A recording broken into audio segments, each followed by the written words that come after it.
This is the only likeness remaining of Bobby the Brain Heenan. He is very conspicuous by his absence here this week, having a clue where the Brain is. Not a phone call, not a message, not a telegram, nothing. We have all our troops out searching in vain for the Brain. We have the Weasel Hounds out looking. We have Sir Sherlock Hayes, another colleague of mine who will be joining us later on. He's out looking. And even Jesse the Body, who knows everything that's going on in the world of professional wrestling today, is out there looking. But as of this particular point in time, no news of where the Brain is. He left here last week very bent out of shape. Showed the footage of him being fired once again by Mr. Wonderful, Paul Orndorff, which turned him off completely. I threatened at the end of the program to once again bring out of the archives some more footage of the first time that Mr. Wonderful fired him, right on TNT, and what a resounding effect that had on him. Maybe he's seeking some kind of psychiatric help. That remains to be seen. We do have a most interesting program lined up for you. Our feature course and very unusual elimination six-man tag featuring on one side Jake the Snake Roberts, his partner Tito Santana, and coming out of retirement once again, the living legend Bruno Sammartino, and those three against the Hart Foundation, the reigning WWF Tag Team Champions, and their newly found partner, the Intercontinental Champion, the Honky Tonk Man. Right now, we're going to open up with Nikolai Volkov against Mr. Wonderful. Nikolai Volkov in the ring with the flag, waiting for the introductions, and entering the ring right now, Paul Orndorff, Mr. Wonderful. You know, Lord Alfred, I sure hope Nikolai sings the Russian national anthem. The following contest is scheduled for one fall. Ladies and gentlemen, in the ring to my left, introducing first the manager, the Doctor of Style, Slick. Oh, that's Slick. And he represents from the Soviet Union, weighing 313 pounds, Nikolai Volkov. Slick now going over to Nikolai and also to... Ladies and gentlemen, I've been asked by the Doctor of Style that you all please rise and respect Nikolai Volkov's singing of the Soviet national anthem. There you are, Jimmy, your wish is granted. This is my favorite part. I love his voice, man. He's great, he's great.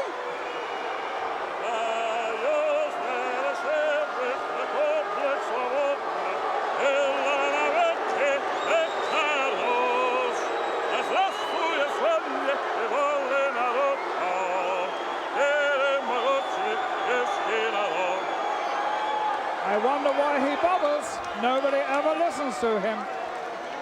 Ladies and gentlemen, Mr. Volkov's opponent from Tampa, Florida, weighing 252 pounds, Mr. Wonderful, Paul Orndorff. Paul Orndorff standing on the top of those ropes to the ovation of the crowd, and he is having a very, very roller coaster ride at the moment, because one moment the fans love him and the next they hate him. But it would appear this evening that he's got everybody on his behalf facing this awesome Russian. Well, you better believe it. Let me tell you something. Anytime the Slickster's in the corner, baby, you're in for a lot of trouble. You can bank on that. Well, I guess you and he know how your men work, Jimmy. Well, you know, go ahead, Lord Alfred. The Slickster says he never interferes in any matches. I know you say the same, but there is the proof sometimes in these videotapes that we've seen in the past, Jimmy.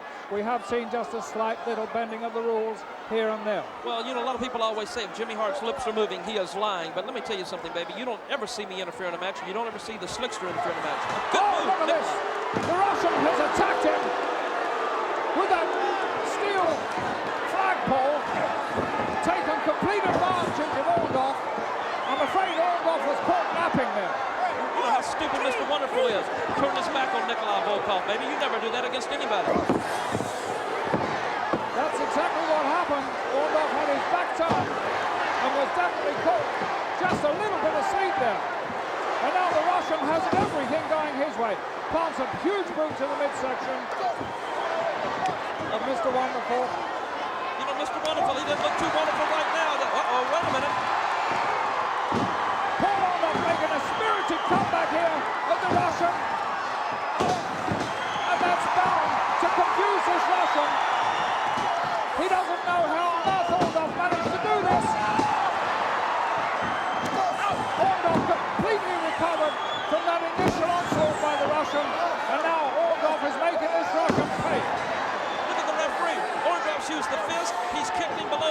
the belt. Look what he's doing. I can't believe this. Well, I think he's given the Russian a little of his own medicine there, Jimmy. The Russian's backed off into the corner. He wants to try and think this one out. Slickster better get Nikolai outside the ring and regroup now, baby. He could be in for a lot of trouble, Daddy. I don't think Slickster likes what's happening at all here. I'm looking at the Slickster, and the look on his face, he's trying to give some advice to the big Russian, but the Russian can't hear it. Both men sizing each other up now. Orndorff now a lot more confident after that start, where the Russian took it by surprise. Good move, baby. Look at Nikolai. He takes advantage of every situation. Nikolai sending Orndorff in a reverse. And that. The Russian managed to half cover up from that knee, but certainly not from that one. Close 2 count there. You have to admit one thing, baby. Nikolai Volkov and Mr. Wonderful, both of them are in good shape, Daddy. Both men are in superb physical condition, although looking at Volkov, he is carrying just a little extra heavyweight around the midsection. What do you say? Dude, it's funny. You're just like Gorilla Monsoon. You see what you want to see, Lord Alfred. I'm looking at the same match as you are, Jimmy. I'm looking at these two giants in the ring. The Russian 300 pounds plus. And of course, Paul Orndorff well over that 260-pound mark, but both men are in fantastic condition, I grant you that. And maybe Orndorff could have the edge in that department. Look at him now, baby. Look at Nikolai. He's got complete control of this match now. Volkov taking a handful of Orndorff's hair there to avert that throw-off. Orndorff struggling to get out that head hold. Once again, the Russian hangs on to the hair. What's the matter, you? Keep your hands over, you pull out the hair, pull it out of here.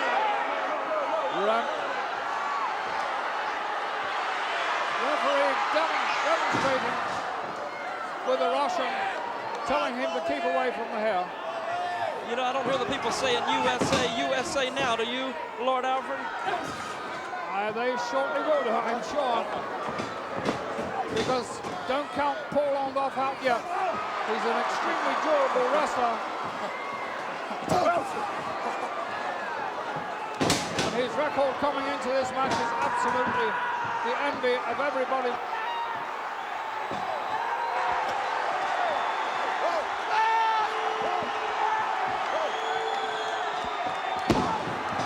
Orndorff winding up on that one, putting all the pressure on. The Russian trying to get to the ropes, which he does, to escape this hold. He should break it. Well, my colleague, Lord Alfred, not having a good time in Beantown, having to sit there with a colonel, the mouth of the South, Jimmy Hart, and do commentary. Mr. Wonderful, right at this particular point in time, having his problems with the big Russian, Nikolai Volkov, and still no sight of the brain. We'll be back at the conclusion in a moment.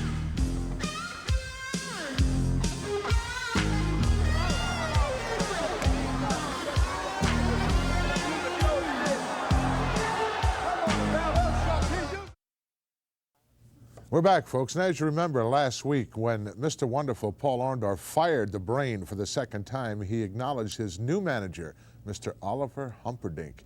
And what a, I don't know, Mr. Wonderful can do strange things. Let's see if he can get by the big Russian. Let's go back to the match. Look at this.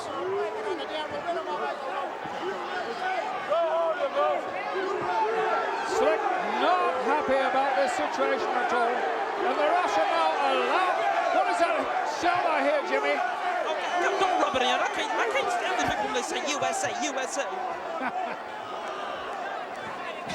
I thought we might hear that. Headbutt by the powerful Russian to the side of Orndorff there. The extra weight seems to be hanging in the balance and making all the difference of this match. Bear hug by the Russian. He's got him now, baby. He's got him now, Daddy. Volkov, a tremendous bear hug. Exhibiting power in the upper body. You know, I don't see the Slickster interfering either, Lord Alfred. I think the Slickster has lost all hope here. What do you say? What do you say? Mr. Wonderful is in trouble, baby. The Russian trying to turn him over. He's got those shoulders down, but he's got a hand on the top rope that the referee doesn't see. Once again going for that top rope. Reversal! Orndorff. Only the power of the Russian got him out of that. Oh, now look at Nikolai now, baby. He's got him. Oh, look at this. Looks like, what is this, a Boston Crab? The Russian turning a Boston Crab over on Orndorff. And Orndorff fighting back, pushing back hard. Oh, magnificent effort there by Orndorff. Oh, a very close three. He had his shoulder up.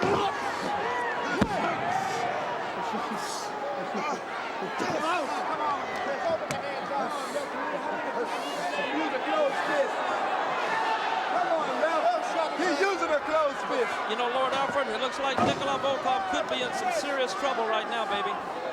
I think you're right, Jimmy. The Russian seems to have expounded a lot of that energy he had a little while ago. It might be that the gas tank is on empty or running closely that way. I don't see what the Slickster is. Slickster's just standing there. He's not calling Nikolai over. He's not giving him any instructions. Do you think you could help Volkov out in these circumstances, do you, Jimmy? Hey, man, there's always a trick or two up Jimmy Hart's sleeve, and I'm sure Slickster's got a couple of tricks up his sleeve, too. But if he's going to win this match, he better use them. Well, he's trying to get the Russians' attention, and the Russian now using that power and that strength. And Orndorff may be making a mistake here, allowing the Russian to get back into this match.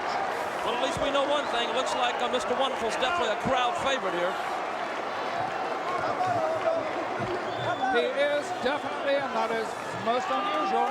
But as I said a little while ago, he's on a roller coaster. One moment he's in favor with the crowd, the next moment he's not. But he is doing a magnificent job this evening. He's pushing, struggling, full of determination to get to his feet. The Russian trying to hold him down, and he cannot. Volkov brings a knee to the midsection, but Orndorff trying desperately to hang on. You know what amazes me is Mr. Wonderful has to be super strong, because you see Nikolai Volkov has about a 62-pound weight advantage. He has, and he uses all that weight advantage. But I don't think Slick has been giving him the right course to follow here. Mighty right hand, another mighty right and a left. Oh, blocked, right, and a headbutt by Orndorff, another headbutt. And a right, another one, and now Orndorff is really taking it to the Russian. Throws him in. Beautiful drop kick by Orndorff, flattens Volkov, drops an elbow on him, and now it's all Orndorff. And they love him. Ah! The Russian rolled away, but not quickly enough for Orndorff. He was able to regroup there.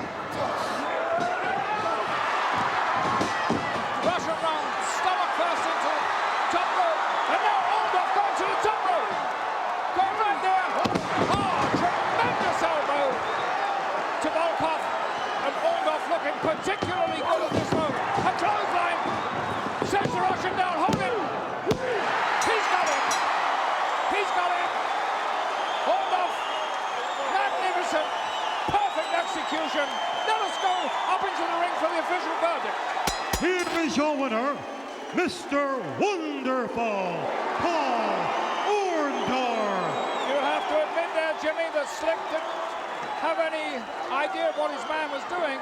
Maybe we could go back a little moment or two in time and see exactly how Orndorff managed to snatch this victory away from Slick and his mighty Russian. Well, you know, Slick's telling him that he pulled the tights. Now here we see. Take us through this, Jimmy, in your eyes. What should Slick have done here? Clothesline, floors the Russian. Where's Slick? Well, he should have Orndorff got there. him. Slick should have got him to roll out of the ring right there to regroup. Too late now, baby. It's history. Just a great victory for Orndorff. We'll be right back with a lot more action. What an impressive victory for Mr. Wonderful Paul Orndorff in Beantown over the big Russian Nikolai Volkov. Obviously, he's in good spirits these days since he got rid of that excess baggage that still hasn't arrived here yet. We're still waiting for a call or a note or something from the Weasel Hounds or something from his lordship, Sherlock.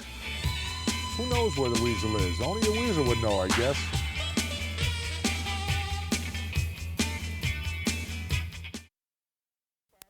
Well, folks, it's time for our special WWF review this week. And last week we saw Tito Santana go to the rescue of Rick Martel when those two Islanders, under the tutelage of this missing body right here, did a number once again on Rick Martel. And then we caught up later on with Tito and Rick Martel in the locker room. These two individuals are both outstanding athletes, and it certainly would behoove both of them if they decided to get their act together and work as one team. Let's go to the interview. Rick Martel, Tito Santana, we just saw the Islanders. What'd you think? No, I'm not impressed because now I've got my man Tito with me, and I'm telling you what, they're going to pay for it. They're going to pay 2-on-1, no more. Because No, that's right, Rick. I was with you last week, and I'm going to be with you from now on. And we're going to be striking with force, baby. I'll tell you what, that doesn't sound bad. What about the strike force? We're going to strike with them with lightning force. With lightning force. Very catchy name and a new tag team, Strike Force. Strike Force indeed. What a dynamic name that these two have picked for themselves, and you can bet that they will give the opposition all they want and more. Another outstanding individual here in the World Wrestling Federation, referring to Brutus Beefcake. The Barber was his nickname. Now he wants to be called the Stylist. Salvatore Fedora, a name synonymous with hairstyling. He's going to try to give Brutus a little help. Let's go to the footage. From the pages of the World Wrestling Federation magazine, here's Update with Craig DeGeorge.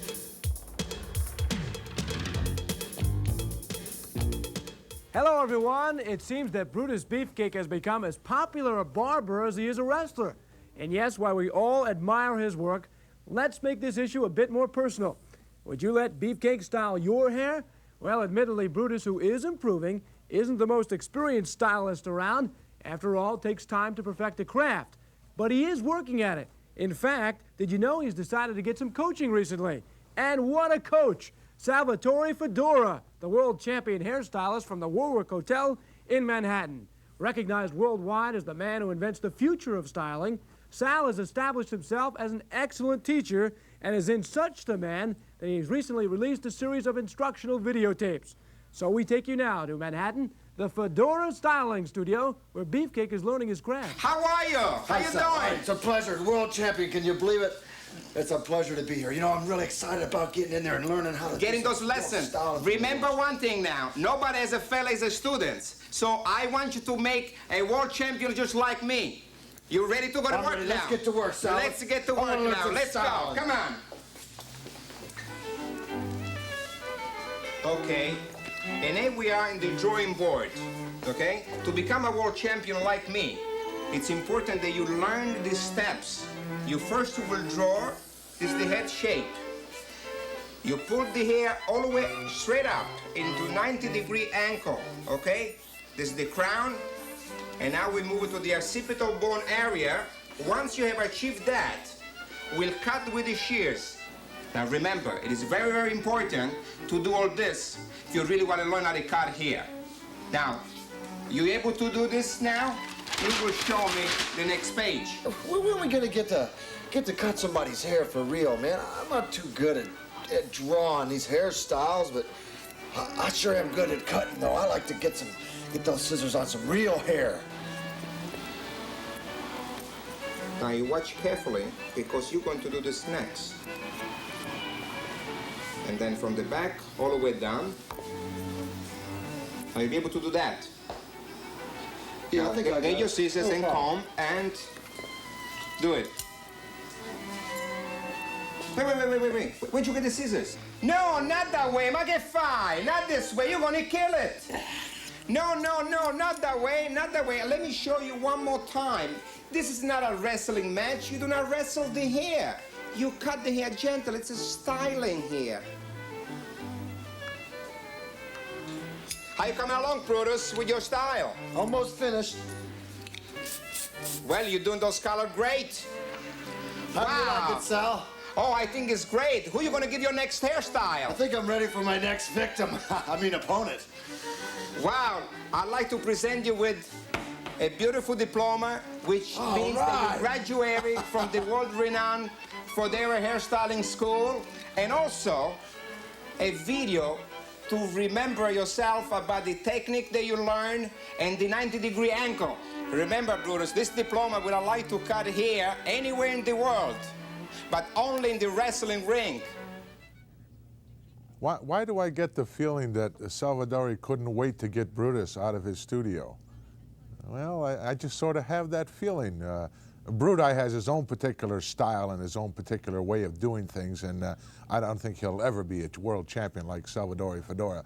Right now, at this particular point in time, this hot weather that we're having, your dogs and pets could have a lot of problems, especially with fleas and ticks. So we're going to go to the British Bulldogs, Dynamite Kid, Davey Boy Smith, for some hints, and Matilda. This is for all you people out there who don't believe that Matilda can talk. People on the front row of the wrestling have heard Matilda give the British Bulldogs advice. That's right, Matilda does talk. She gives the Bulldogs advice. And for all you doubting Thomases out there, Matilda's going to demonstrate right now just what she can do. Headbutt, Dynamite. We told you she gives us advice. That's right, and Matilda bloody proved it. Well, I thought we were going to have dog tips. Instead, it was the dog giving tips to the British Bulldogs, who really don't need much help inside that squared circle. And one of these days, they're going to get their hands once again on the Hart Foundation and get a crack at their title and perhaps get it back. Strange things happening here in the World Wrestling Federation in the battle for Bam Bam Bigelow. We know that out of the running now is Luscious Johnny V and a number of others. Another one to bite the dust right now? Let's go to Jesse the Body. Battle for Bam Bam rages on. Mr. Fuji, bad news. No Bam Bam. You're out of the running. What? Mr. Fuji has no Bam Bam? What go on?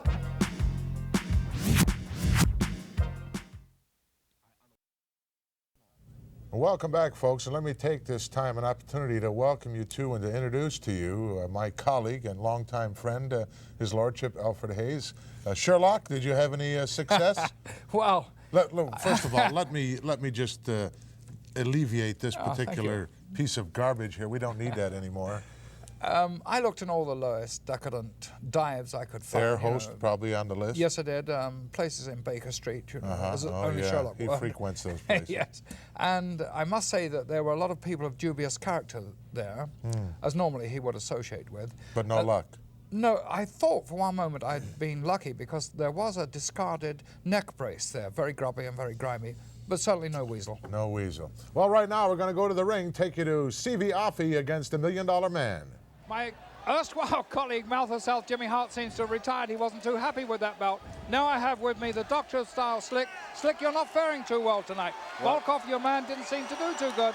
Well, I want to tell you, I'm just like Jimmy Hart. I'm not too pleased because it was incompetent officiating. You saw what happened. Paul Orndorff was holding his trunks. Well, I certainly didn't see that. We're going to go right up to the ring now for the official announcement. Ladies and gentlemen, this contest is scheduled for one fall. In the ring at this time, to my left, from the South Pacific, weighing 241 pounds, C.V. Offee. And his opponent, escorted into the ring by his bodyguard, Virgil, making his summer residence in Hyannisport, Massachusetts, weighing 260 pounds, the $1 Million Man, Ted DiBiase. Lord Alfred Hayes here at ringside with the Doctor-style Slick. The announcement has just been made that Ted DiBiase is in fact up here at his summer residence in Massachusetts. Obviously, it must be some sort of a palace he's living in, Slick. Yes, and you know, Lord Alfred, what an impact the $1 Million Man has made upon the World Wrestling Federation. Do you think he ought to have somebody as a manager apart from a valet as Virgil? I mean, this man is very hot property. We don't know how he performs necessarily. He has a magnificent record before coming. But remember, we have the greatest wrestlers in the world. Exactly. And I would be just the man that he needed because I'm a man after his own heart, a man of class and style. Well, he's facing Sibiafi, who's certainly no slouch when it comes to being a wrestler with a lot of skill. A clean break there by DiBiase. You're exactly right, Lord Alfred. That Sibiafi is one tough individual. But I think the $1 Million Man would be his match. You know, Slick, the $1 Million Man has a lot of money, but why does he have to force it down everybody's throat? Look at those dollar signs all over his equipment. Well, he's just out to prove a point. That's money can buy everything. Well, I don't think it's going to buy him any verdicts here. And that was a very, very bad move that the referee should have reprimanded him. He took a big handful of Sibiafi's hair there and threw him to the canvas.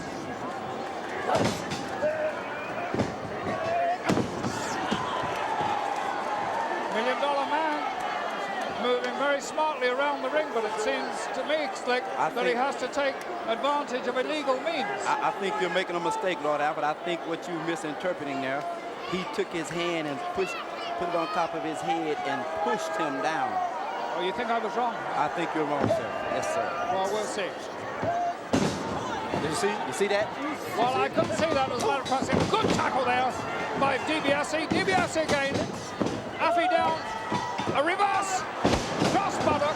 Sibiafi in again. A nice arm drag. Perfect timing by DiBiase. He impresses me. You see, this is exactly what I'm saying. The $1 Million Man has made quite an impact upon the World Wrestling Federation. Not only is he rich, but he knows how to wrestle. He really does. I have to give it to the $1 Million Man. He put through many moves there. He put them all together and made Afi suffer. You know, it's not everybody that could do that to Sibiafi. You're certainly right there, Slick. Sibiafi is a very good wrestler and has a good record, especially against some of our top contenders. Nice cross up there by DiBiase. Going for a slam. Oh, nailed him with that slam. And another arm drag. Perfect timing. Ha-ha. Ha-ha. This man is hot. Exactly, Lord Alfred. Look at Sibiafi. Look at the look on his face. Sibiafi is wondering what he's doing here. He's in a state of confusion right now. He's 90% beat already, brother. Anytime you step in that ring and you lost like that, look at him. Well, let us not write off Sibiafi because he's thinking again. Obviously, his first game plan has gone awry. He's going to come up with something else, and it's got to be good against DiBiase because these first few minutes have shown me exactly why DiBiase has that fantastic record. Exactly. We're going to find out right now what Sibiafi is made out of. Can he come back? Does he have the intestinal fortitude to come back? Oh, flying cross. Body there by Sibiafi. And Virgil standing impassive at the ringside, watching his man. Oh, deliver a tremendous clothesline. Well, Sibiafi feeling the wrath of the $1 Million Man, Ted DiBiase, who last week saw fit to pay someone $5,000 to do his dirty work for him when he couldn't get the job done. He reached into his tights and took his money back. The bodyguard, Virgil, always on a vigil. We'll be back in a moment.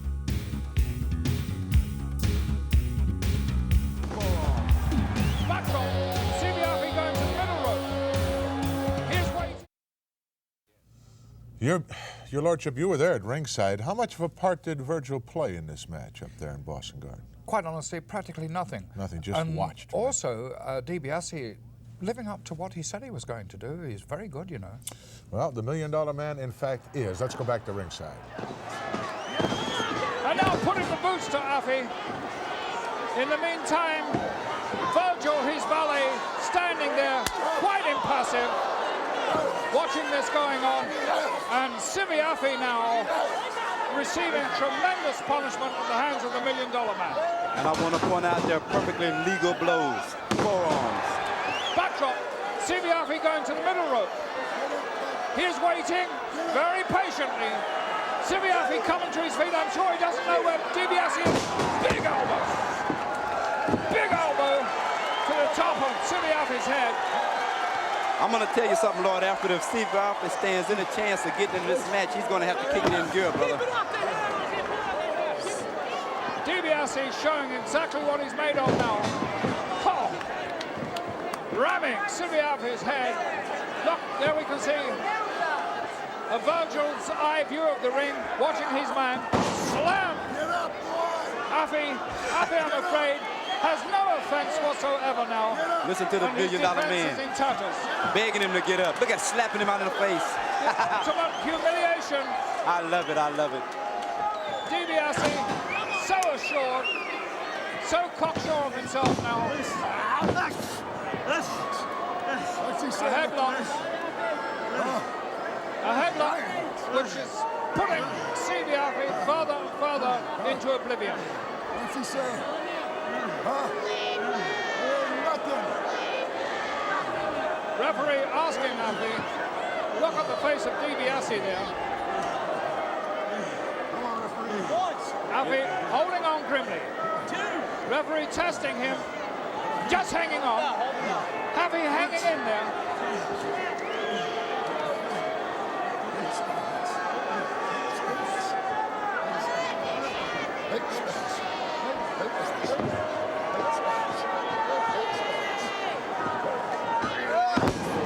DiBiase takes Afi back to canvas again and again, just taking him back. Oh! Missed completely with that elbow drop. Afi with a foot to the stomach. Afi showing a lot of signs here. And Virgil still not showing any reaction to his master's play. A headbutt by Afi has DiBiase staggering. Another one. We could be in for an upset here. What do you think of this? Oh, power slam by DiBiase to reverse those tables again. This man is certainly showing me a lot of skill.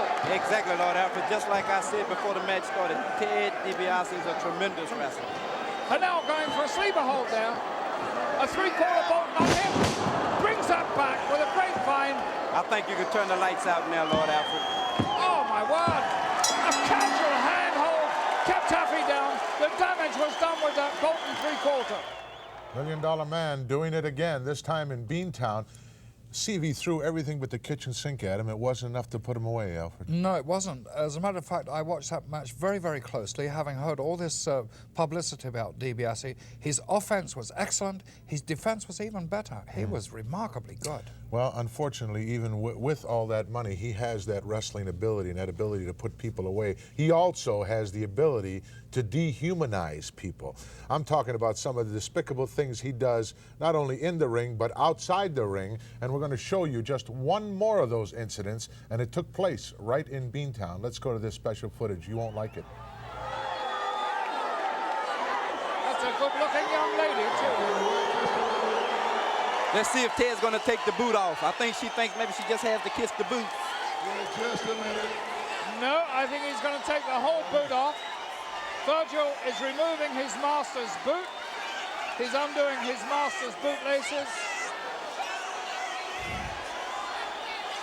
And he's even taken the sock off. So I guess she has to put her And lips you want $300 to his pretty toes. bad, don't you? Yeah. Well, get down on your hands and knees. She's going to do it. Look at her. That is awful.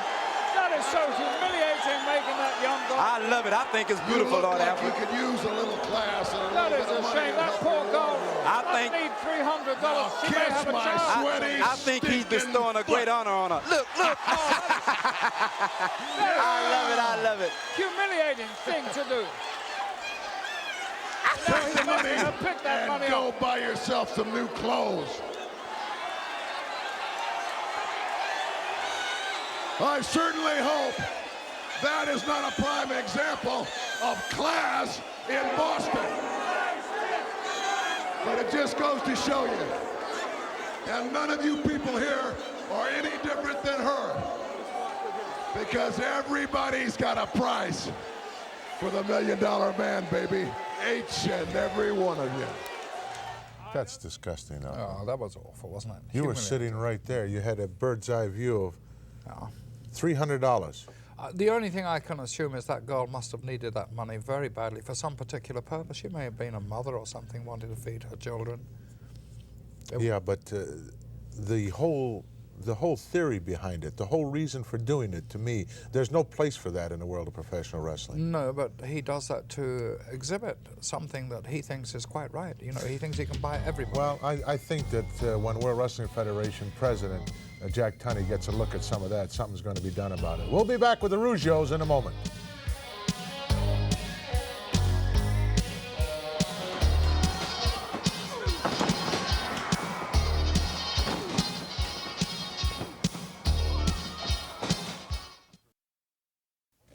Rougeau brothers carving a path for themselves here in the World Wrestling Federation. They have done outstanding since coming here, Alfred. They're really exciting individuals. They really have. They've built themselves up into the #1 logical contenders for that World Championship Tag Team title that's held by the Hearts. Well, I think that luscious Johnny V, although he's been out of the running now for Bam Bam Bigelow, he and Bravo will present some kind of a problem for the Rougeaus. So right now we're going to take you up to Beantown, where his lordship is at ringside. Let's go to the match. The following is a tag team contest scheduled for one fall. In the ring, at a total combined weight of 471 pounds, to my right, introducing Jacques and Raymond, the Rougeau brothers. Their opponents have a total combined weight of an even 500 pounds.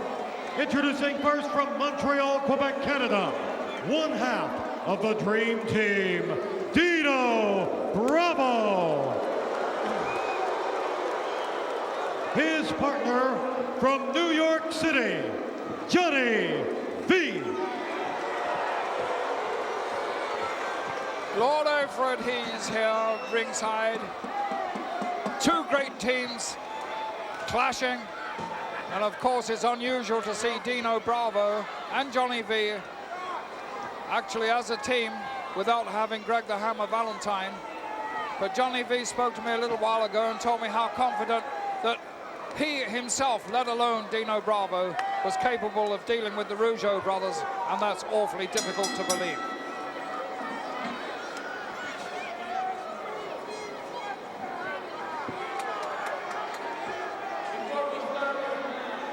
We have a very good bar, Brutus the Barber Beefcake, who has a message for you and everybody out here. Ever since his new styling, he has gave Johnny V a new name and he thought everybody should know it. So why don't we all together share Brutus Beefcake's thought by calling him Skinhead.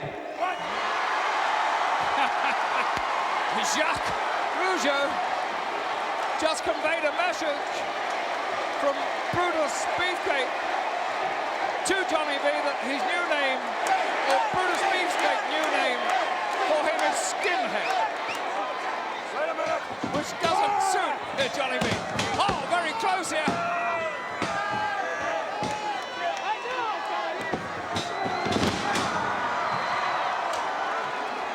Johnny V taken completely by surprise there. Nearly lost this match in the opening seconds. And then was the victim of a drop kick that sent him tumbling to the floor.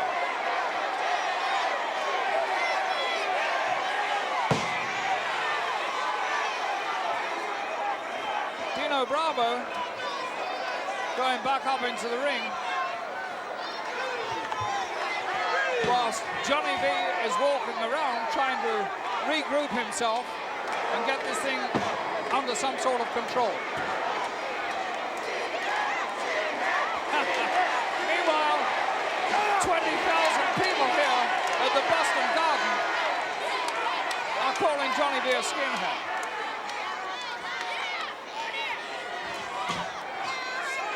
Quite wisely, Johnny V tags in Dino Bravo.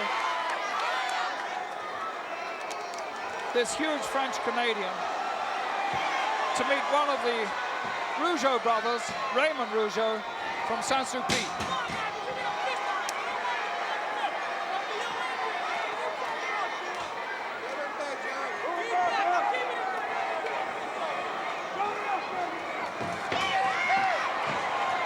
Dino moving smartly around the ring there, but still fell victim to a side headlock.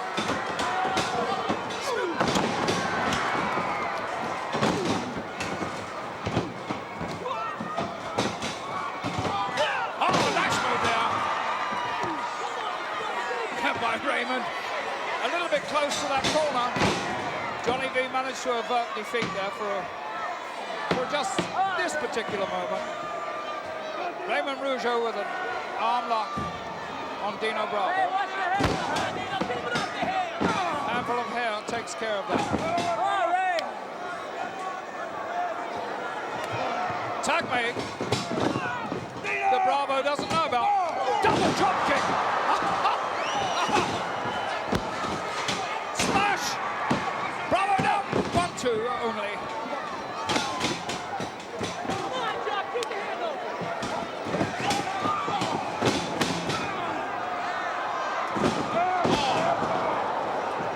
Oh, that was a good move by Bravo. An inverted atomic drop that has absolutely floored Jack. And that allows Johnny V to come into the ring and take over.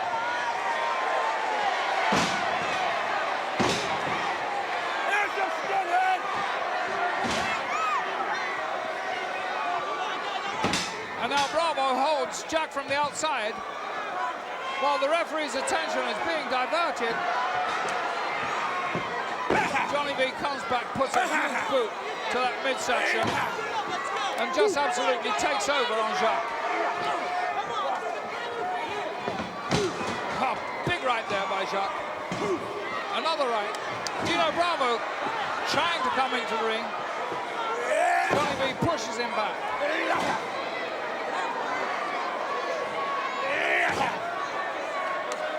Tag me.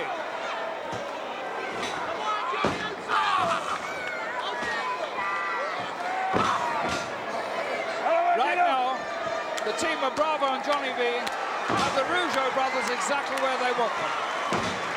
And Jack has got to make a tag to his brother to get out of this spot of trouble that he finds himself in. A little extra assistance from the outside there by Johnny V.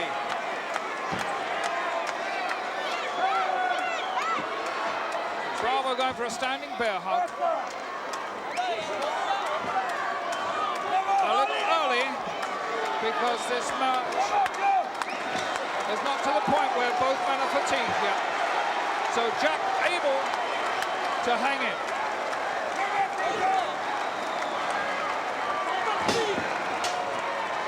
Three right hands by Jack, only to be countered by a knee from Dino Bravo.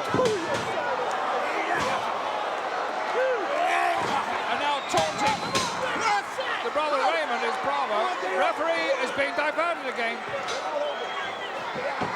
One might say here these are good tag team tactics being used by Johnny V, who was indeed a world champion at one time himself, a co-holder of that tag team championship.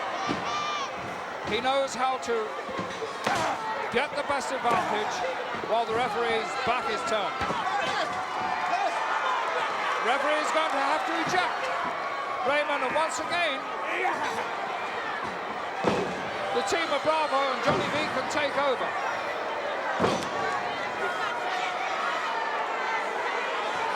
Jack is in a lot of trouble. Side suplex. Nails him with that side suplex. Considerably weaker now. Drops that leg right across the chest. Holds him down. Ah, just come out of the back door. Close escape there. Bravo doing as much damage as he can before tagging Johnny V in.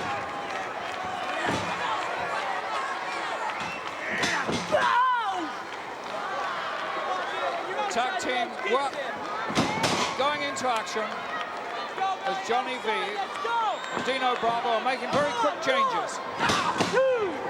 Big boot to the head of Jacques. Side suplex, or is it the dump hold that he uses to pin his... He disguises that move so well, and that's indeed a finishing hold. It could be all over here without Raymond having been in the ring of any considerable length of time. Oh! Took too long, and Jack was able to escape. Bravo down, and Raymond exhorting his brother to tag him, trying to make that all-important tag, which he does.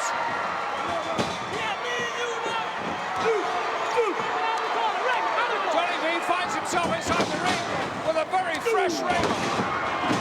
A slashing chop across the chest. And Johnny V really hurt him. Flying head mare. Nicely placed elbow drop. Dino Bravo in to break that possible pinfall. Raymond back in the gun, throws him out. Oh, crescent kick by Raymond, beautifully executed. Oh, what perfect timing by Raymond. A drop kick by Jacques sends him out the ring. And there's the 3 count. Raymond pins Johnny V. It's all over. The Rougeau brothers have put another victory in the record book. Let us get the official verdict. The winners of this tag team bout, the Rougeau brothers. A magnificent effort there by the Rougeau brothers brings them a richly deserved victory. Let us see exactly what happened a moment or two ago. Here we see Johnny V being crescent kicked by Raymond. Raymond goes in for the cover. At this time, in comes Dino Bravo to drop a knee on him. Raymond escapes. The knee goes clean across the jaw of Johnny V. Raymond pins him. In the meantime, a high drop kick by Jack. And the rest is quite academic. 1, 2, 3. The winners, the Rougeau brothers. Well, you might say it was a nightmare for the Dream Team in Beantown. It certainly was. They got their signals crossed there somewhere, didn't they? It's certainly, I don't know. I think Luscious needs to make up his mind, Alfred. Either he wants to be a wrestler, or he wants to be a manager.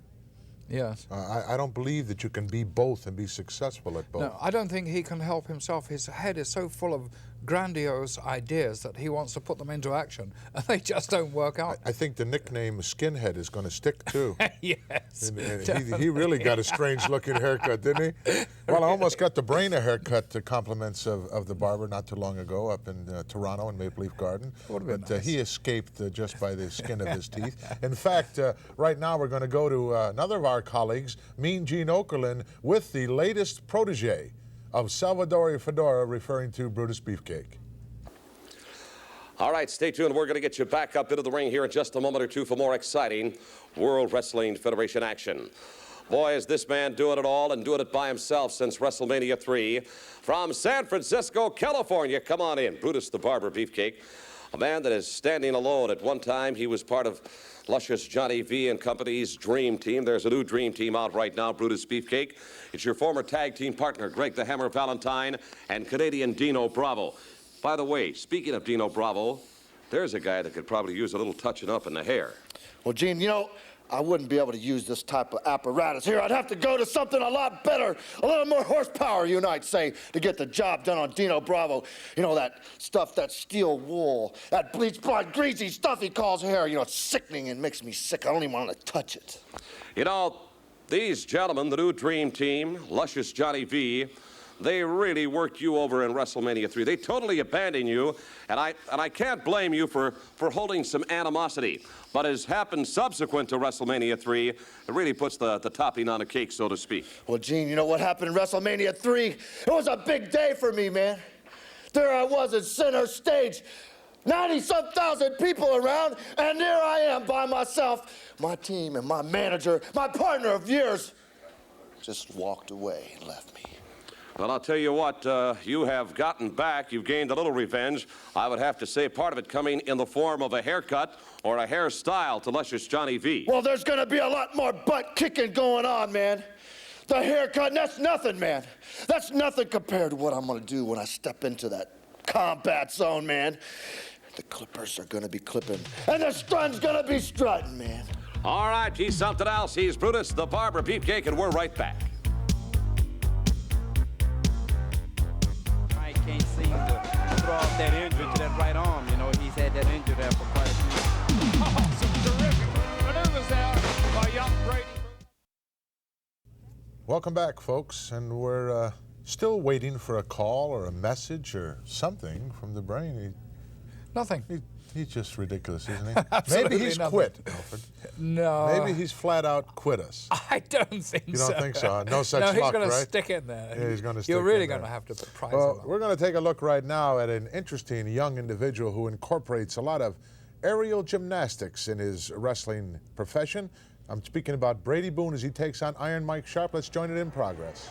Who certainly knows his way around the ring. Exactly. I think you're going to be impressed with him, Lord Alfred. He's the kind of man I think you would be impressed with.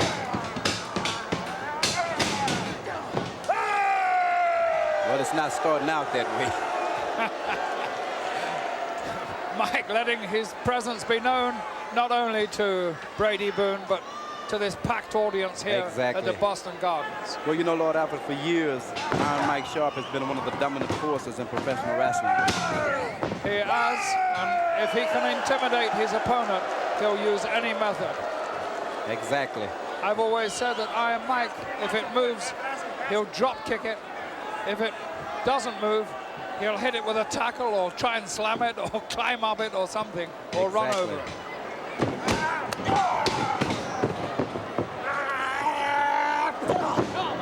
Just a heavy blow there by Mike. Another one. You know, Lord Alfred, it's a shame Iron Mike can't seem to throw off that injury to that right arm. You know, he's had that injury there for quite a few years. Oh, some terrific maneuvers there by young Brady Boone. And now Mike taking a hike, coming right across the table here and nearly destroying everything, including you and I, Slick.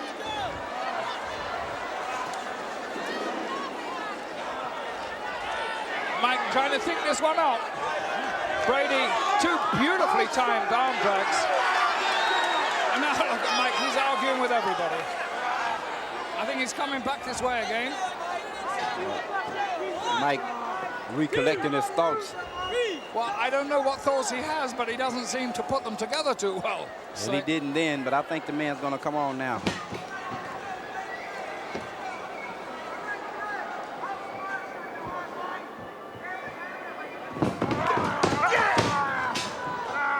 Lacking a little in the bodyweight division, but certainly not lacking in skills. Well, nice move there.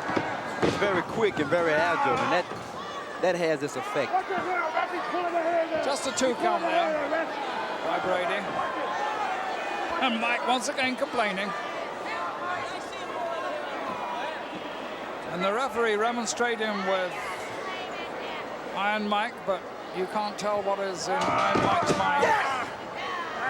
The same way you don't ever know what he's going to do next. I don't think Mike knows what he's going to do next sometime. I think you're right there.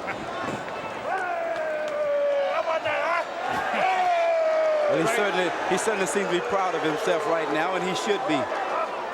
Well, he's a big, solid man. And Brady ran into the immovable object there. He's going to try it again. Oh, nice move by Brady. Good drop kick. Nice arm drag once again by Brady. 2 arm drags. And Mike decides to head for cover again. Well, you know, Lord, I'll have to give Boone credit for one thing. He seems to be able to get Mike off balance quite a bit here.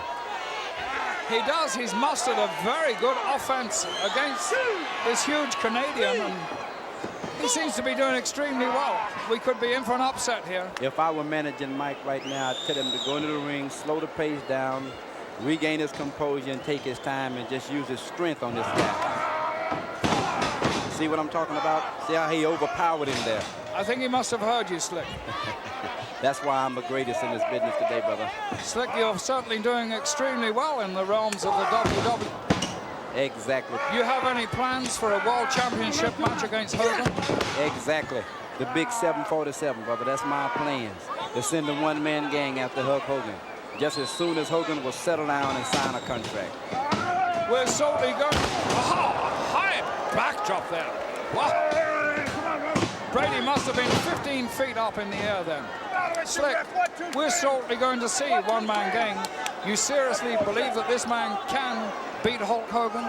Let me tell you the difference between one-man gang and other super heavyweights in this business today. He's the only 400-pounder that can do drop kicks, suplexes, flying head scissors. He can do it all, brother. You think you might be giving away a little bit too much when you talk about his strategies like drop kicking? But I didn't say when or where he would do it, brother. Oh, nice roll back here by Brady. Got him trapped, but unfortunately not enough weight to keep the big Canadian down. A mighty right by Iron Mike to young Brady. Another crashing right.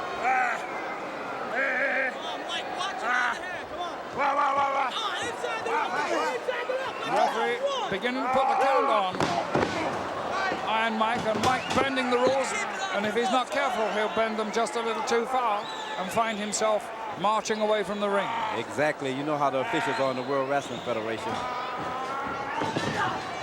Hard slam into the turnbuckle. Brady, at this moment, beginning to tire a little, and that's no wonder against somebody like Iron Mike. I think Mike's size is about to take its effect upon Brady Boone. It certainly seems to be taking its toll, although the youngsters managed to reverse this.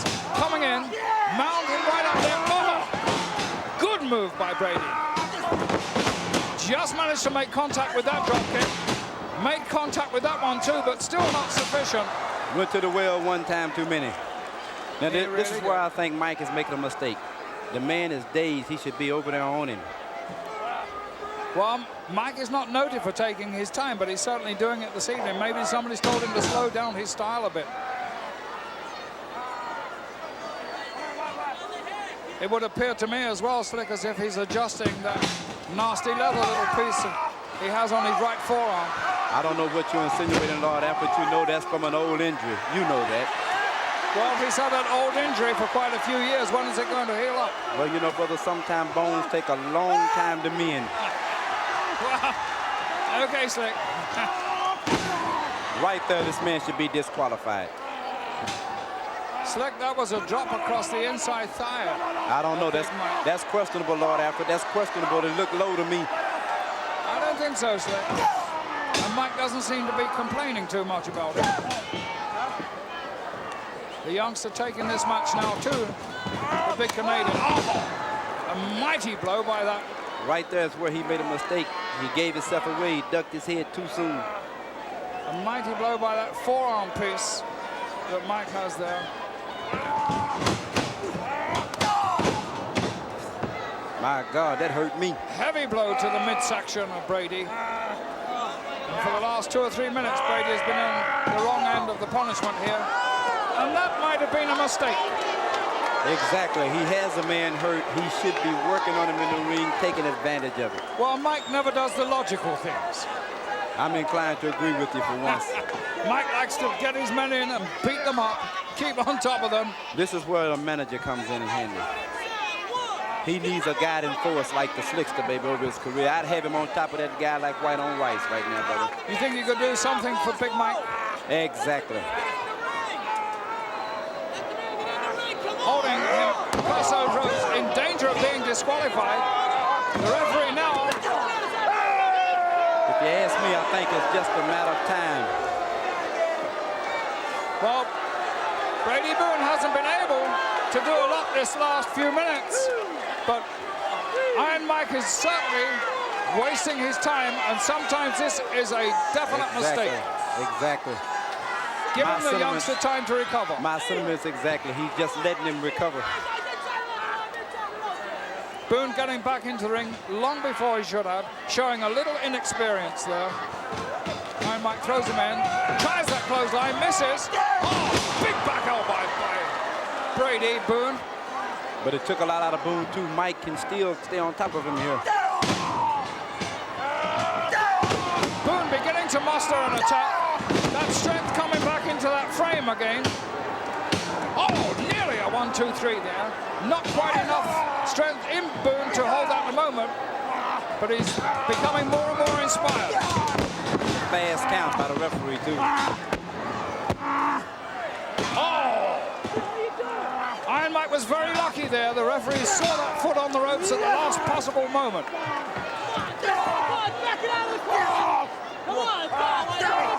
He's using a fist, Lord Alfred. That's illegal. The referee should be on top of this. Well, they didn't appear to be full knuckle shots to me, but probably they were, because the referee is definitely reprimanded. And while we're talking, it seems to me that Iron Mike put something into the arm. I don't think so. I didn't see anything. And it certainly looks that way because Boone is unconscious. Are you sure you know what you're talking about He's now? absolutely down and out. I must have missed it. I didn't see anything like that. And the referee is talking to Howard Finkel. I think we ought to go to the ring now to get the official verdict. The winner of this contest, Iron Mike Sharp. Well, perhaps we could have another look at that because I'm sure something was happening there. All right, I want to see now. I want to see this. I don't see anything. I don't see anything. What are you talking about? Well, the referee is pushing away Brady Boone. Now watch this. Going into those tights. No, he's adjusting the his left tights. hand into the tights. He's While the referee's attention is diverted slightly, placing something, I believe. Look at that, Slick. No. You can't deny that. No, I don't think that's. Look at that, Slick. No, Fingers right he's inside. adjusting it. Slick. It seemed to slip down. And then look at that. Boom.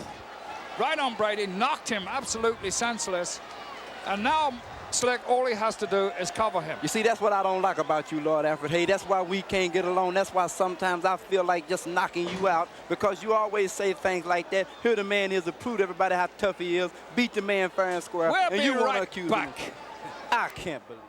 Slickster, obviously blind as a bat, reminds me of Heenan in a lot of ways. Every time we see something like that, he says, I didn't see that. They only see the things they want to see. It's It strange, was isn't it? quite obvious that he reached right down into his tights, pulled out some kind of a foreign object, and stuffed it in that forearm brace that's been bothering him. He's had a bad forearm for 9 years now.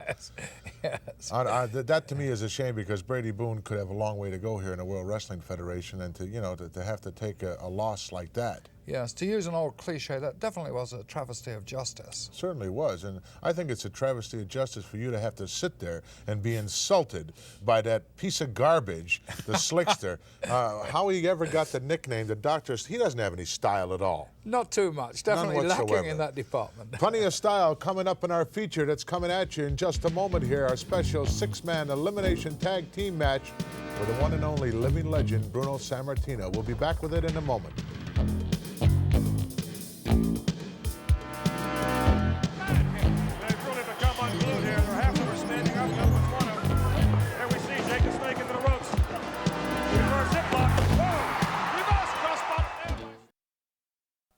Feature time this week here on Prime Time Wrestling, and what a beauty. Elimination tags are always exciting because it can end up with an odd number on one team, and it's just once you're beaten or once a fall is taken or a count out or whatever it is, that person has to leave, go back to the dressing room. Is that not the fact? That's Alfred? absolutely true. You know, once you're eliminated, you have got to leave that area. You've got to go back to the dressing room. This team match, though, has all the ingredients for excitement. Certainly does, so let's not waste any time. Let's go up to Beantown. His partner from Stone Mountain, Georgia, Jake the Snake Roberts. And their partner from Pittsburgh, Pennsylvania, the living legend, Bruno Sammartino.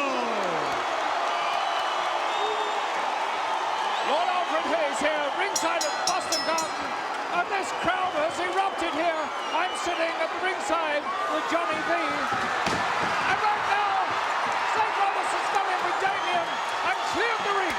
Everybody running from that snake. I don't know if they're cheering Tito with the Snake or Sammartino, the Hart Foundation, or who they're cheering. This is like, this is unbelievable, man. This is like a Lindbergh parade on New Year's Eve rolling the one down here. This is like being down at 42nd Street and Broadway. It's unbelievable, man. Well, I don't know how Snake Roberts has trained that snake, but it doesn't seem to be worrying Bruno Sammartino or Tito Santana, whereas the Hearts and Honky Tonk Man have run for the high ground. Boy, you're not kidding. I'll tell you, I saw the look on that snake's face, and he saw Bruno's nose, and I think they kind of found each other there. It's, I don't know, something to do with the, Garden of Eden or something. It's kind of a real situation I really don't want to get into, but here he is. It's a six-man elimination tag team match with Tito and Bruno and Jake the Snake Roberts, and Damien's being wrapped up right now. And hey, picture says 1,000 words, baby. Here it is. Well, Snake Roberts has put the snake back to rest in his little bag, and I'm sure he's quite comfortable and cozy in there. Meanwhile, the Hearts and the Honky Tonk Man regrouping, and Jimmy, the Mouth of the South, their manager, trying to get them into some sort of shape again. And you might say, Johnny V, that here Jimmy Hart has got all his eggs in one basket because he's got his world champions, the Hart Foundation tag team champions, and also Honky Tonk Man, the Intercontinental champion, all in the ring at the same time. Isn't this a dangerous maneuver?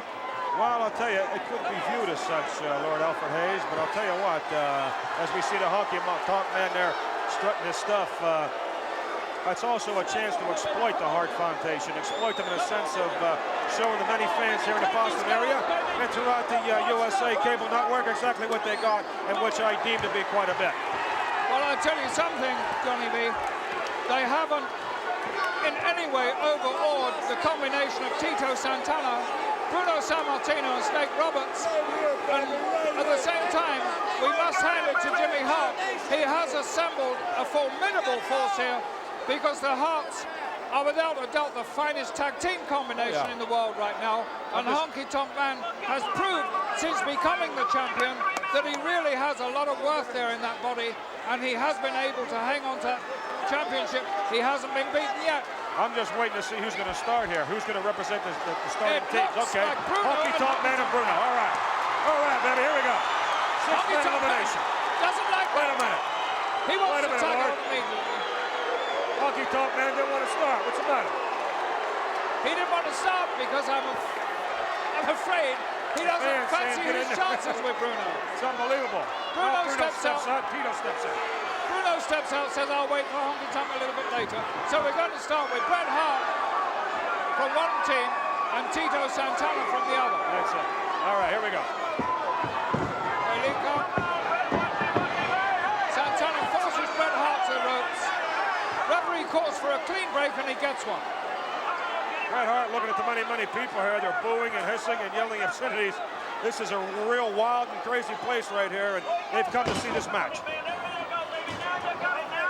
Bret Hart pushing Tito into the corner. We have the two speedsters of these teams in the ring. It's going to be a Both great men match. are tremendously fast. Bret Hart came in like an express train there, but straight into the two knees of Tito Santana. Santana wasting no time. Oh, into Jake the Snake Roberts. Oh, Tito. Here comes Jake the Snake, brother.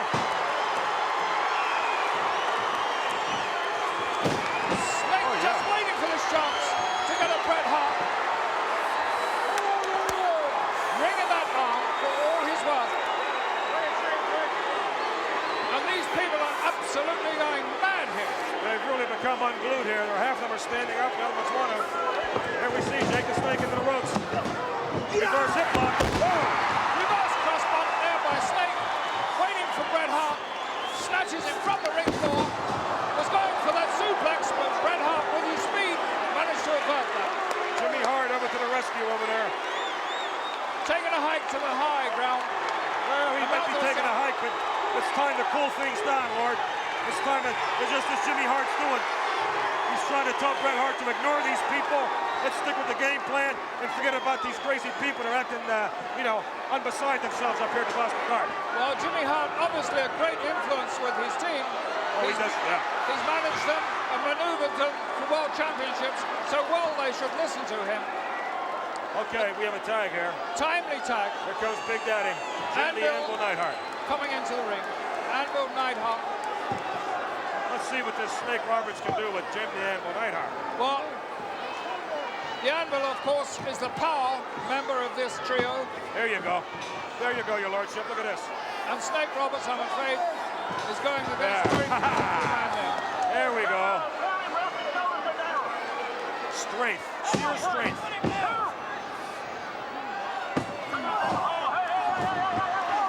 Snake Roberts kicking his way out of that hold. The Anvil looking at him, stalking him, wondering, hey, wait a minute. Is there some greasy kid stuff there or what? Lock it up again. Anvil goes behind the Snake. There is no getting away from the Anvil. Anvil forcing him into that corner. Makes the tag to Bret. Bret puts a fierce right hander to the side of Snake's head and another head bump. And down goes Snake to the canvas. Little different situation than Bret Hart was in there before. Bret Hart drops an elbow to the back of Snake Roberts' head. And Snake Roberts in a lot of trouble. Yes, he is. Calling for assistance from Honky Tonk Man. throws him onto the uplifted boot of Honky There's the Tonk. talk made. Here we go. And now what we've been waiting for is this. Honky Tonk in the ring. There's Really? Bruno and Tito watch. So notice San Martino's over there and Tito Santana, they're watching. They don't want to even be in that ring, Lord. Well, They don't want no business in that ring. They could care less about coming in there right now. Honky Tonk taunting Bruno Sammartino. Bruno's just watching. You see that? He don't want in there. Tito's the same thing. Look at Bruno trying to tag. He doesn't want it in there. Bruno won't be able to make a tag like that. He's got to have at least Bruno one wants foot no on the business in apron. that ring right now, Lord. I don't care what you say. Honky Tonk forcing Snake Roberts back into the corner. Here we go. Big Daddy once more. Oh, yeah. What teamwork. Boy, that Jimmy Hart's really got them primed up, I'll tell you that. I have to admit, excellent teamwork there by the Hearts and Honky Tonk. They've certainly done their homework. And right now, Roberts desperately needing to make that tag. Here comes the Honky Tonk Man right back in there. Oh, yeah, GI Blues at the hands of Jake the Snake Roberts. A little bit of Are You Lonely Tonight? Snake Roberts taking a lot of punishment. Oh, whammo. Oh, yeah. He just He's the can't snake right out be able to make that tag. Oh, hiss. This could be all over very, very shortly, I'm afraid. This could be it, baby. For One Roberts, man he could be eliminated. No.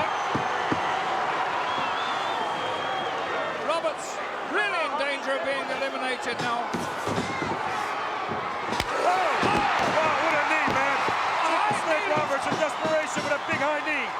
By Roberts, gets him out of a lot of trouble, but can he make it back to his corner? Straight to the corner. Oh, Honky Tonk Man misses it. Oh, my aching heart. Heartbreak Hotel, baby. Roberts trying to get that adrenaline flowing again, and indeed he seems to. Man, this Jacob Snake Roberts is totally rejuvenated, Lord. Now's his chance to make a tag. Come on, baby, he says. He's wasting his time. Put the willies on you, Willy. The wrong thing to do. Oh, spin me around. Oh, clothesline, if you will. Roberts, all alone, all by himself. The fans are really shaking him going.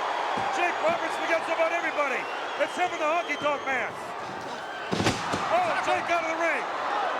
Oh, Double man. Tackle there. Did you see where he shot out of that ring, Lord? Snake Roberts down to the concrete floor. That's concrete floor, you're right. Obviously in a lot of trouble, and Jimmy Hart taunting him, trying to divert his attention. And the referee's attention is being diverted. Oh, excellent. And while the referee's attention was diverted, Jimmy Hart managed to do his deeds there to Snake Roberts. That referee keeps on accounting. Roberts is in danger of being eliminated now. That is, he has to go back to the dressing room. In fact, he's eliminated. There's the bell. Jake Roberts has been eliminated.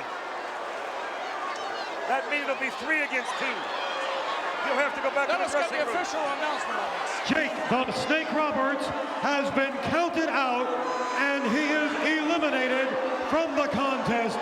He must go to the dressing room area now. Let's have a look at what went down just a few moments ago. Here you can see outside, Honky Tonk grabbing Jimmy's mouth and south there. Meanwhile, he was hit from behind and down he went to the concrete floor. And now congratulating themselves on that rather sneaky decision. The way Roberts was eliminated are, of course, the Hart Foundation and Honky Tonk Man. Jake the Snake with Damien over the shoulder on his way back to the locker room. That means now it's going to be 3 against 2 in there. Did you see that? I'm sure you did. You were right there at ringside, Yes, Alfred. it wasn't. He used that horrid megaphone to eliminate him. The way he was eliminated was really distasteful. Disgusting is really the proper was. terminology, I'm sure, for that. But it will bring out the best in his tag team Tito and partners. Bruno, you Yes, can bet on exactly. that. This one a long way from being over in Beantown as Bruno Sammartino and Tito continue on in their quest. We'll be right back.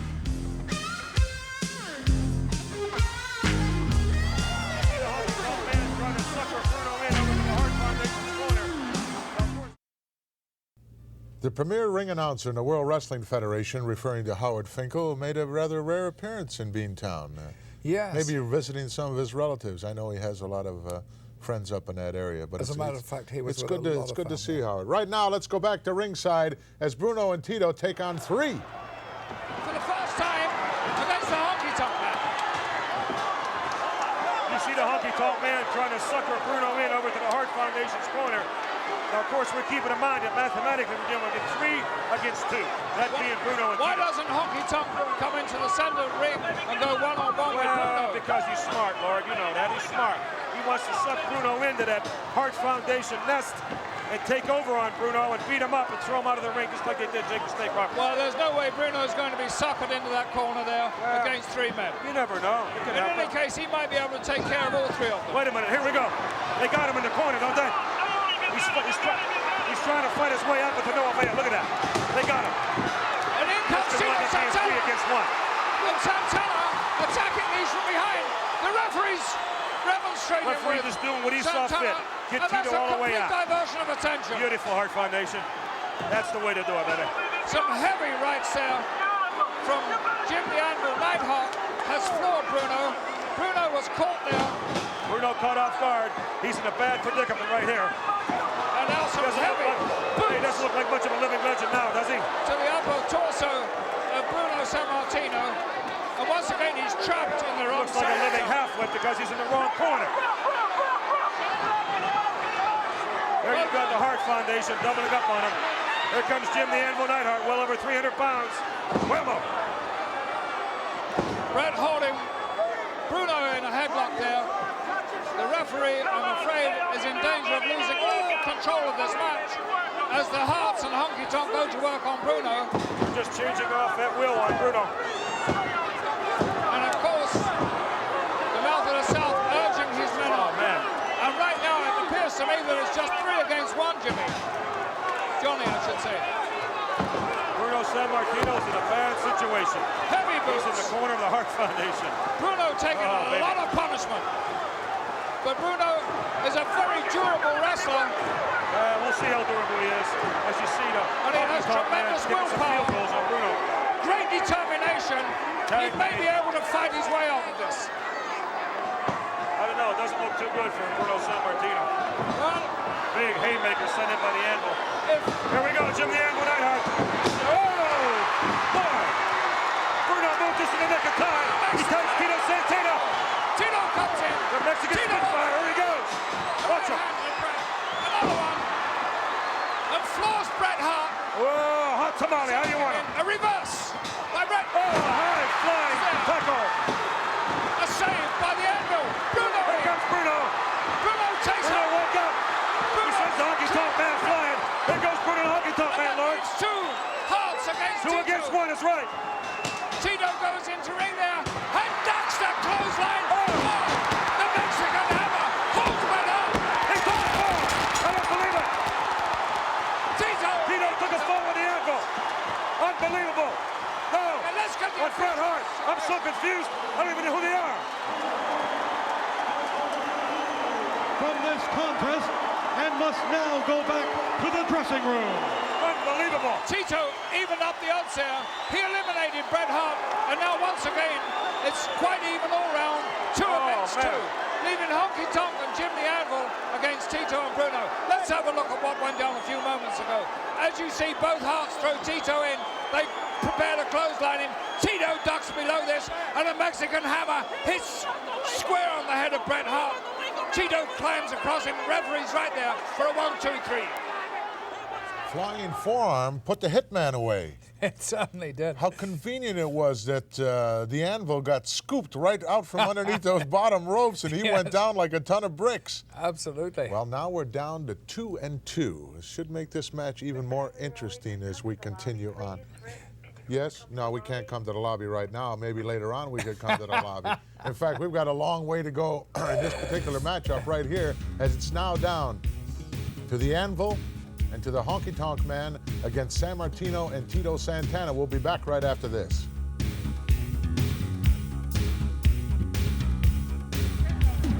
Anvil as Anvil stalks Tito.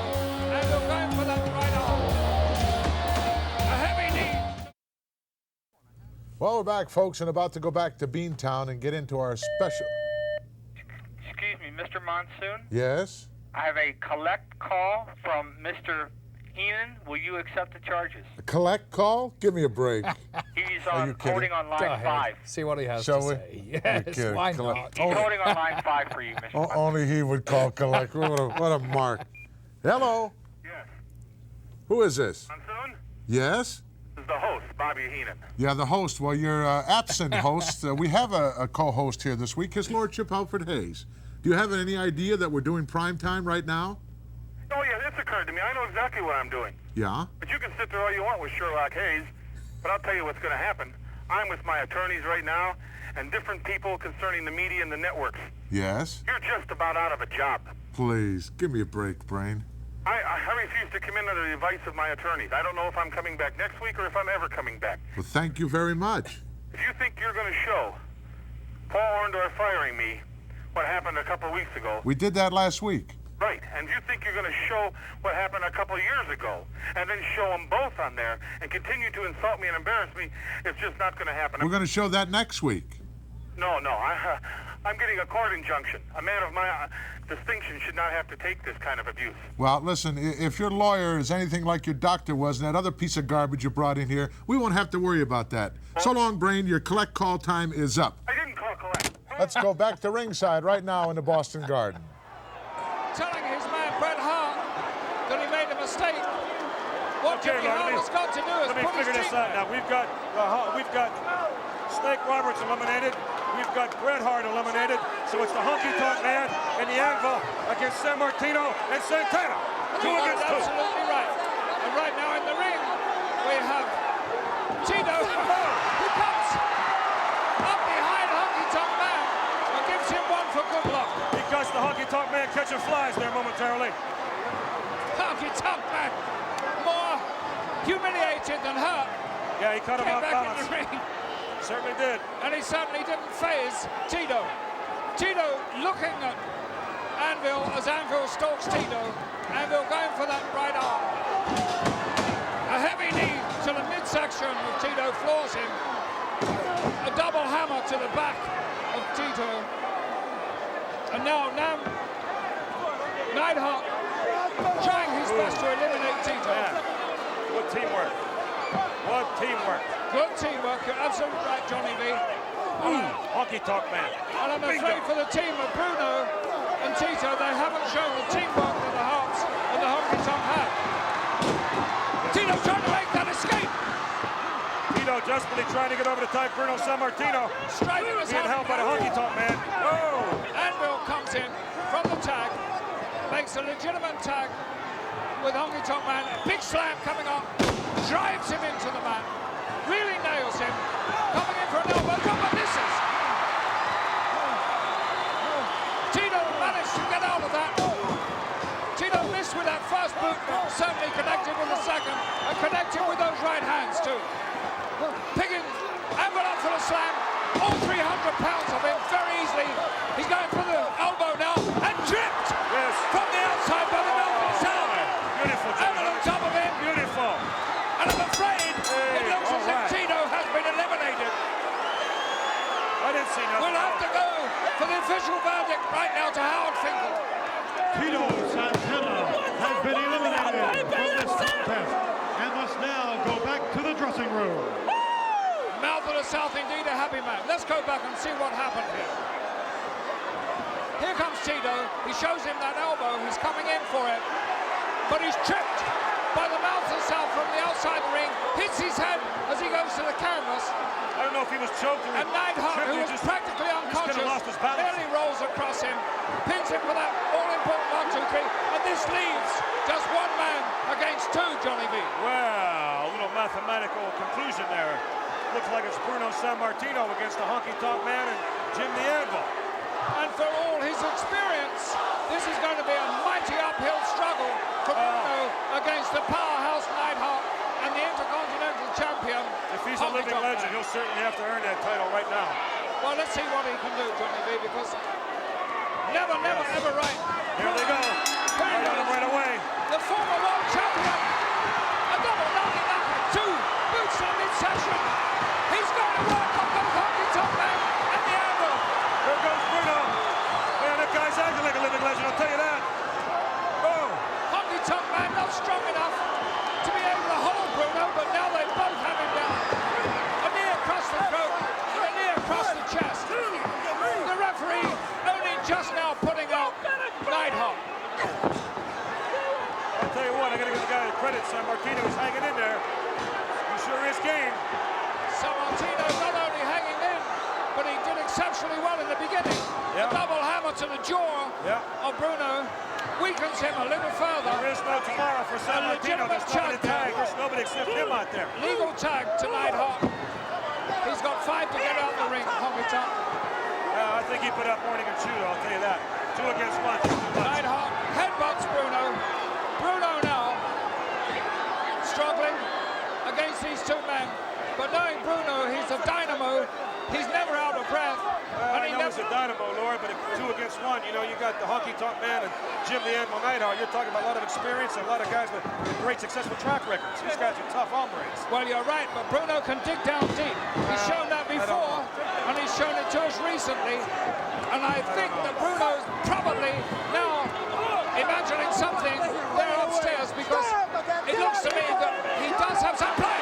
And Jimmy Hart is on ringside. Oh no! This is Bruno! What happened? And hits his own man. Bruno's across him. 1, 2, 3, oh my! Eliminated. Oh my! Oh my! Let's go to Howard Jimmy Hart. Verdict. Jim That's the unbelievable. Anvil Neidhart The tide's has turned been here. eliminated and must now go back to the dressing room. The final encounter will be the Honky Tonk Man and Bruno Sammartino. Looks like it's 1-on-1, Lord. That time, Johnny V, Honky Tonk Man was very shocking with his manager, because it was his manager who hit Neidhart. Now look at Honky Tonk. He's going to town on Bruno. He's really enraged here. Bruno, of course, weakened by that attack. Bruno's still looks like he's half out, though, Lord. Look. How much punishment can that man take now? I don't know. He doesn't seem to have a lot of defense against Honky Tonk Man. And Honky Tonk Man now Bruno looks dazed. He looks bewildered. Flaunting his He looks like, let me out of here. Measuring those rights to Bruno, getting every bit of power from them, taking his time and telling him what he's going to do. I don't like to see it like this, Johnny B. He's trying to humiliate the former world champion, driving that knee into the upper difference in this chest. match right now is going to be Jimmy Hart. You watch and see. Bruno has nobody out. Here we go. Nobody in the ropes. It's Honky Tonk Man. It's Bruno. Oh, Bruno with a big knee. Wait a minute. 2, 3, 1, 2, 3. I don't believe it. I don't believe it. The Honky Tonk Man. I won't believe it. And look at Hart run. Look at Sulfur and catfish. Hold the presses, baby.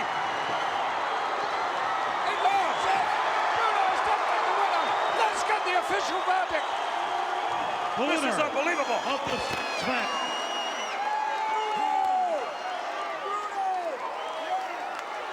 Well, in the midst of all that excitement, it seems that Hal Finkel's microphone went wrong, but it was definitely Bruno who was the winner. Let's go back in time and see what happened. Oh, here we go, Lord. Here You see Bruno running the ropes, and you see the Honky Tonk Man running the ropes. All of a sudden, Bruno's going to cut in. There's the Honky Tonk Man. He set them up for a backdrop. Oh, the big knee from San Martino. And down goes the ex-champion, the living legend, with a 1. And it's a 2. And it's a 3, and that's all. Just a magnificent effort there by Bruno, who overcame 2 men at the end to win that elimination match. Bruno, a magnificent performance, a great wrestler in every respect. Look at Bruno. Look at the look on his face, saying, boy, my gratitude. Just tremendous action here at the Boston Gardens. We'll be back with a lot more excitement.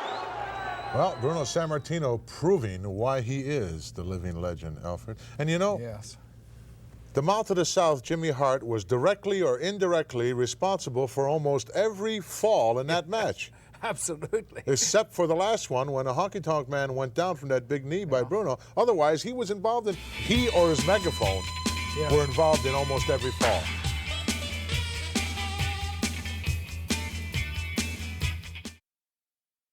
Well, folks, that wraps it up for another week here on Prime Time Wrestling. I don't know what to tell you, who to expect to see here next week, whether the Brain will be here, whether I will be here.